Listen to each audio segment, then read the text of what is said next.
Sujatha agri form YouTube ఛానల్కు స్వాగతం.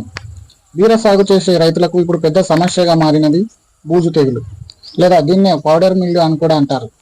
ఈ తెగులు వస్తే చాలు చూస్తుండగానే తోటంతా పాకి దిగుబడిని దెబ్బతీస్తుంది. అసలు ఈ తెగులు ఎలా వస్తుంది, దీని లక్షణాలు ఏంటి, మరియు దీనిని సమర్థవంతంగా ఎలా నివారించాలి అనే విషయాన్ని ఈరోజు వీడియోలో తెలుసుకుందాం.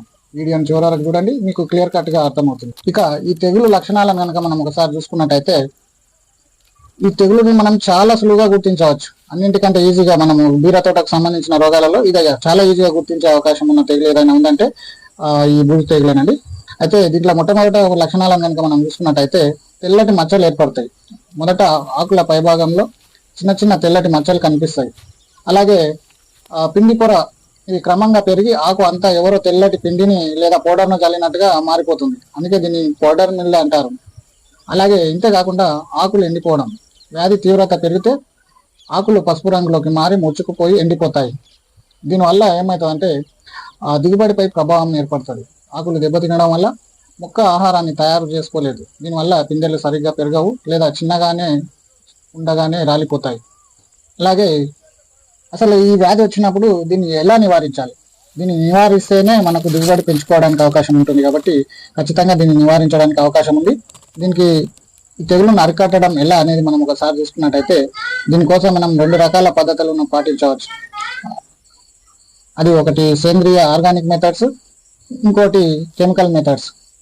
మొత్తంగా సేంద్రియ పద్ధతులను కనుక మనం ఒకసారి పరిశీలించినట్టయితే, వేప నూనె తెగులు తక్కువగా ఉన్నప్పుడు 5 ml వేప నూనెను లీటర్ నీటికి కలిపి పిచికారీ చేయాలి. పాలు మరియు వంట సోడా లీటర్ నీటికి 100 మిల్లీలీటర్ల పాలు, చిటికెడు వంట సోడా కలిపి చల్లడం వల్ల కూడా పౌడర్ మిల్లు తగ్గుతుంది. ఈ విధంగా సేంద్రియ పద్ధతిలో అంటే ఆర్గానిక్ పద్ధతిలో వేప నూనెను ఉపయోగించి లేదా పాలు వంట సోడాను ఉపయోగించి ఈ పౌడర్ మిల్ను తగ్గించేటందుకు అవకాశం ఉంటుంది.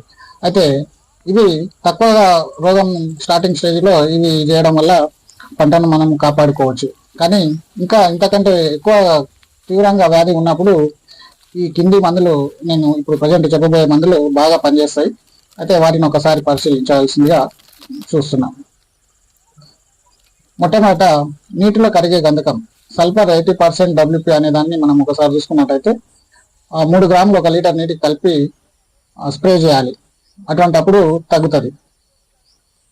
ఇది అందుబాటులో లేనప్పుడు, సల్ఫర్ అందుబాటులో లేనప్పుడు, ఇది కాకుండా ఆల్టర్నేటివ్ ఇంకేం చేయొచ్చు అంటే డైనోకాప్ అనే దాన్ని 48% ఈసీ అనే దాన్ని పౌడర్ మిల్క్ అద్భుతంగా పనిచేస్తుంది.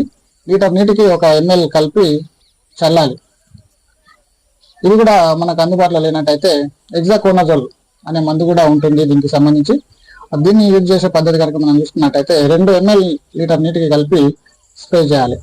అయితే ఇదంతా కూడా మనం కొన్ని జాగ్రత్తలు, ఈ 3 రకాల రసాయన మందులను ఏదో ఒకదాన్ని మాత్రమే వాడాలి. మనకు అందుబాటులో ఏది ఉంటే అది, నీటిలో కరిగే గంధకం లేదా డైనోకాప్ లేదా హెక్సాకోనల్, ఇక్కడ మనకు వీడియోలో నేను క్లియర్గా ఇస్తానండి. వీటిలో ఏ ఒక్కదాన్ని కానీ వాడితే సరిపోతుంది. ఇక దీనికి సంబంధించి ముఖ్యంగా కొన్ని జాగ్రత్తలు తీసుకోవాలి. మందులు రాకుండా వచ్చిన తగ్గేటందుకు కొన్ని ముఖ్యమైన జాగ్రత్తలు కనుక తీసుకున్నట్టయితే దీన్ని మరింత త్వరగా తగ్గించేటందుకు అవకాశం ఉంటుంది. అది ఏంటనేది ఒకసారి చూసుకున్నట్టయితే, మందులు చల్లేటప్పుడు ఆకు అడుగు భాగం కూడా బాగా తడిసేలా చూసుకోవాలి. ఎప్పుడు ఒకే రకమైన మందు వాడకుండా మార్చి వాడితే ఫలితం బాగుంటుంది. అంటే నేను 3 రకాల ఇన్ఆర్గానిక్ మందులు చెప్పిన, రసాయన మందులు, అలాగే 2 రకాల ఆర్గానిక్ మెథడ్లో చెప్పిన.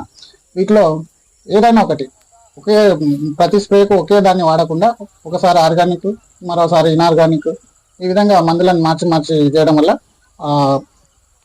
రోగాన్ని చాలా సక్రమంగా మనం నివారించడానికి అవకాశం ఉంటుంది.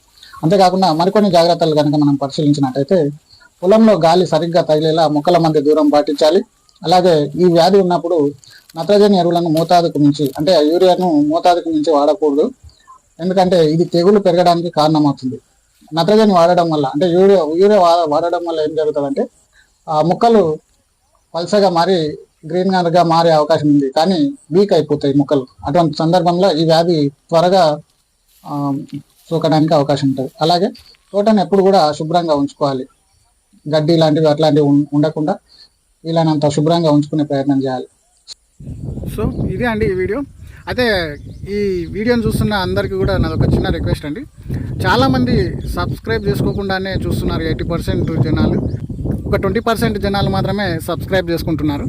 సో కాబట్టి రైతు సోదరులకు కోరేది ఏంటంటే, ఇటువంటి ఎన్నో యూస్ఫుల్ వీడియోలు మీ ముందుకు తీసుకురావాలని ఉంటుంది. దానికోసం ఎన్నో గంటల తరబడి కష్టపడుతుంటాము. దానికి మీరు ఇచ్చే ఒకే ఒక మద్దతు ఏంటంటే, ఒక లైక్ చేయడం, షేర్ చేయడం, లేదంటే సబ్స్క్రైబ్ చేసుకోవడం మాత్రమే. ఇదంతా ఫ్రీగానేనండి. దీన్ని చేయడం వల్ల మాకేంటి లాభం అంటే, ఇది కొంతమందికి వ్యూస్ రీచ్ కావడానికి, ఎక్కువ రావడానికి అవకాశం ఉంటుంది. అదొక్కటే మీ దగ్గర నుండి ఆశించే సహాయం. సో ఆ విధంగా రైతు సోదరులు కానీ చూసేవారు కానీ చేస్తారని భావిస్తూ, బీరలో బూజు తెగులును సరైన సమయంలో గుర్తిస్తే, స్టార్టింగ్ స్టేజ్లోనే గుర్తిస్తే వీలైనంత తక్కువ ఖర్చుతోనే నివారించుకోవచ్చు. ఈ సమాచారం ఇదండి ఈ వ్యాధికి, బూజు తెగులు అనే వ్యాధికి సంబంధించి. ఈ సమాచారం కనుక మీకు నచ్చినట్లయితే వీడియోను లైక్ చేయండి, మీ తోటి రైతులకు షేర్ చేయండి. మరిన్ని వ్యవసాయ సలహాల కోసం మన సుజాత అగ్రి ఫార్మ్ యూట్యూబ్ ఛానల్ను సబ్స్క్రైబ్ చేసుకోవడం మర్చిపోకండి. ధన్యవాదములు.